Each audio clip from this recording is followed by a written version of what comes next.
नमस्कार दोस्तों, लाइव जनादेश में आपका स्वागत है। मैं देवेंद्र चौहान आपके बीच बागपत से एक बड़ी खबर लेकर आया हूं, जहां योगी सरकार ने साफ तौर पर निर्देश दे दिए हैं कि जो भी तालाब या तालाब की सफाइयों को लेकर यानी जल संरक्षण को लेकर लगातार प्रशासन की कार्रवाई देखने को मिल रही है। आज ताज़ा मामला बागपत के सिसाना गाँव का है, जहाँ जेसीबी मशीन चल रही है और जो तालाब के किनारे यहाँ कूड़ा भरा हुआ था, बहुत ज़्यादा गंदगी थी, इसको सफाई की जा रही है। जब साफ तौर पर लिखा भी हुआ तालाब के किनारे कूड़ा करकट डालना सख्त मना है और 5,000 रुपये का जुर्माना भी है। जिला अधिकारी के माध्यम से बोर्ड लगाया गया था, लेकिन इस बोर्ड की भी यहाँ तवज्जो नहीं की लोगों ने, ग्रामीणों ने। और कहीं ना कहीं ये गंदगी का अंबार यहाँ लगा हुआ था, इसको अब फिलहाल प्रशासनिक तौर पर इसको सफाई की जा रही है। इस तालाब का भी पानी निकाला जाएगा। बताया जाता है कि 20 साल बाद तालाबों की सफाई, इस 20 साल बाद तालाब की सफाई की जा रही है, जिसको लेकर ग्राम प्रधान व यहाँ के जो स्थानीय लोग हैं वो लगे हुए हैं इस कार्य में। और साफ तौर पर जिस तरीके से एक बड़ी गंदगी का ढेर था, बदबू था, मच्छर मक्खी का यहाँ पनप रहे थे, लोगों ने, यहाँ के स्थानीय लोगों ने कई बार इसकी शिकायत भी की थी, जिसको लेकर आज प्रशासन ने सुध लिया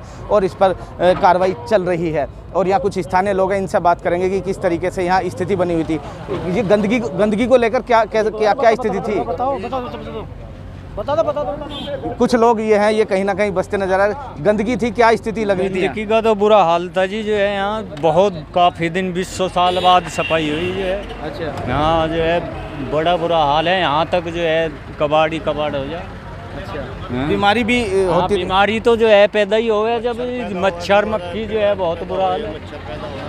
कहीं ना कहीं जिस तरीके से सफाई हो रही है, क्या बढ़िया, क्या कहोगे ये जो सफाई हो रही है फिलहाल? देखो, बहुत अच्छा किया प्रधान जी ने, बहुत बढ़िया किया ये काम। जो है हम इतने परेशान थे, इससे बहुत ही ज़्यादा परेशान थे और इतनी परेशानी थी कि यहाँ बच्चे बीमार होते थे, कीड़े काटे सब आती। पहली बार प्रधान जी ने पहला कदम बहुत अच्छा उठाया। बताया गया कि 20 साल बाद सफाई हो रही है। नहीं, 20 साल तो नहीं, पर यह कि 15 साल के बाद सफाई हुई है। बहुत ही अच्छा किया। कबाड़ तो उठता रहता था वैसे बार से, पर अब जो आगे प्रधान जी ने बहुत अच्छा कदम। कबाड़ किसने डाला है? जी हम लोग ही डालते हैं जी। हम लोग डालते हैं कबाड़ तो जी। कब जागरूकता है कि यहाँ साफ तौर पर बोर्ड भी लगाया कि 5,000 का जुर्माना है, लेकिन उसके बावजूद भी इतना बड़ा अंबार गंदगी का देखने को मिल रहा है? देखो, जब तक हम लोग नहीं सुधरेंगे, इसके लिए तो हमें सुधरना पड़ेगा जी। अच्छा। और हम जब सब साथ हो गए जब भी काम होगा ये। और प्रधान जी का बहुत बड़ा हाथ है इसमें कि बहुत अच्छा काम किया प्रधान जी ने। हम इसके लिए इनके धन्यवाद करते हैं प्रधान। अच्छा, ये बताया जाता है कि जो तालाब है ये कहीं ना कहीं बहुत बड़े, इससे कई गुना था, ये अतिक्रमण हो रहा है इस पर। देखो जी, ये था, ये पहले ये हम सुनते आ रहे हैं कि ये कम से कम 10-12 बीघे का वो जोड़ता जी। अब कितने का रह रहा है? अब तो ऐसा रहा 3.5-4 बीघे का रह रहा है जी। अच्छा। हाँ जी, तो उसके बारे में हाँ जो भी था तो अतिक्रमण भी देखा गया इस पर? हाँ जी। क्या इसकी शिकायत अधिकारी को जानकारी दी? अतिक्रमण भी है इस पर, गंदगी भी है, तमाम समस्या का ये बना हुआ है तालाब। नहीं, देखो अधिकारी, देखो हमने शिकायत भी करते पर कोई सुनवाई नहीं हो पाती जल्दी से जी। अच्छा, क्यों नहीं सुनवाई हो पाती? अब आके योगी जी, अब आके योगी सरकार आई है जी, अब सबकी सुनवाई होगी, सबके कान खड़े हो जाएंगे। बहुत बड़ी बात की है कि योगी सरकार आई है, यानी कार्रवाई हो रही है। क्या कहोगे इस तालाब को लेकर?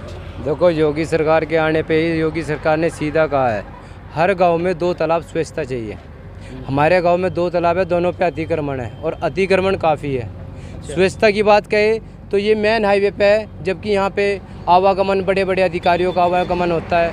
और जब डीएम का कोई आदेश हो तो बाहर से सफाई होती है, अंदर से कोई सफाई नहीं होती। यहाँ पे डेंगू मच्छरों का प्रकोप, नाले रुके हुए हैं, सारा गाँव का पानी अधिकतर इस तालाब में आता है।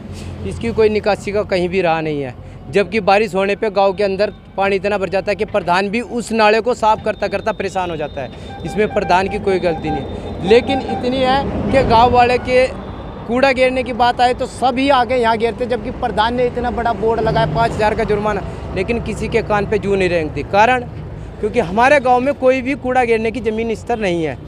और तालाब का अगर स्तर कहे तो तालाब का स्तर काफ़ी बड़ा था ये। अब आप भी देख रहे हो अतिक्रमण हो रहा है, अतिक्रमण पूरा है। 2 तालाब है, दोनों पे अतिक्रमण है। और स्वच्छता का अगर आप देखो तो इतना है कि यहाँ गौ माता, जिसे हम गौ माता बोलते हैं, हिंदू सनातनी धर्म में गौ माता सबसे उच्चतर स्थान लेती है। वो गौ माता इस कूड़े के ढेर पर चढ़ के अपना पेट अपना भरण करती है। और बिजारों के पैर में कील बड़े के पैर इतना खत्म हो चुका है गड़ के, लेकिन यहाँ कोई सुनवाई नहीं है। इसका जिम्मेदार मुखिया किसे मानते हो? मैं तो इसका जिम्मेदार सबको मानता हूँ, बड़े बड़े अधिकारी को मानता हूँ, क्योंकि यहाँ को अधिकारी आवागमन है, बड़े बड़े अधिकारियों का आवागमन है। किसी को बदबू नहीं आती, क्या नहीं होती। अब आप ही देख लो, इस स्तर को दिखाओ आप एक बार पूरे पे। अगर आदमी निकले, अगर इधर से कोई मान लिया गाड़ी आया और आदमी निकले इधर बिजार है, गौ माता है, कोई से ने टक्कर भी ऐसे हमारे यहाँ पे इतने भी बिजार है, गौशाला भी है, उस गौशाला से भी बाहर इतने मतलब छोटे छोटे बिजार है, छोटे छोटे बछड़े हैं, इतने बाहर है कि उनका भी कोई सुझाव नहीं है। गौशाला वाले से पूछे तो वो कहे भैया हम कहाँ लोग ले कि हमें कोई वो नहीं मिल रहा है। गौशाला नहीं है? गौशाला है, उसके बावजूद भी आवारा पशु हैं, बहुत ज्यादा आवारा पशु, और इतने हैं कि खतरनाक पशु है, खतरनाक पशु है। वहाँ जो है 10 सांड रहते हैं आवास के पास ही। अच्छा, तो अगर आपका मानना ये है, यहाँ दो बड़ी समस्या है, एक तो गंदगी और दूसरा अतिक्रमण, सरकार से क्या कहोगे? मैं तो सरकार से कहता हूँ, एक तो सबसे पहले तो हमारा गांव जिले के सबसे पास और दोनों साइड, इधर कलेक्ट्रेट है, इधर बागपत जिला है, जबकि अधिकारियों का आवागमन सबसे ज़्यादा हमारे गांव में 2 किलोमीटर की अब दूरी भी नहीं है, इतना मतलब गैप खत्म हो चुका है। और फिर भी हमारे गांव पे सब आंखें मूंद के ऐसे निकल जाते हैं जैसे इस गांव से कुछ है ही नहीं, ठीक है।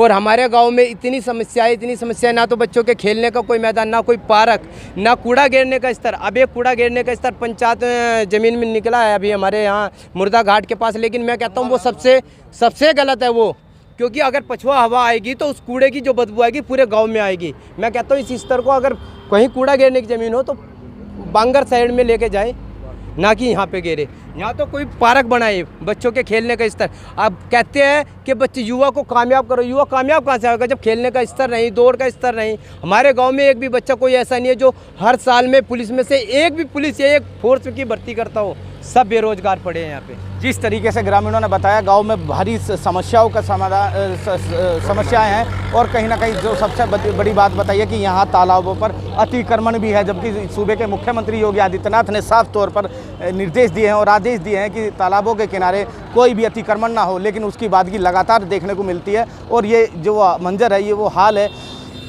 जो कहीं ना कहीं देखने के, ये मुख्य दिल्ली सहारनपुर हाईवे है और बागपत से और ये कलेक्ट्रेट के बीच का ये गांव है, सिसाना गांव है, जिसमें तमाम अधिकारी निकलते हैं, तमाम नेता राजनेता इसी हाईवे से चलते हैं और इस पर कोई कार्रवाई नहीं देखने को मिलती। लेकिन लोगों का फिर भी मानना है कि योगी सरकार आई है यानी कुछ ना कुछ करेगी।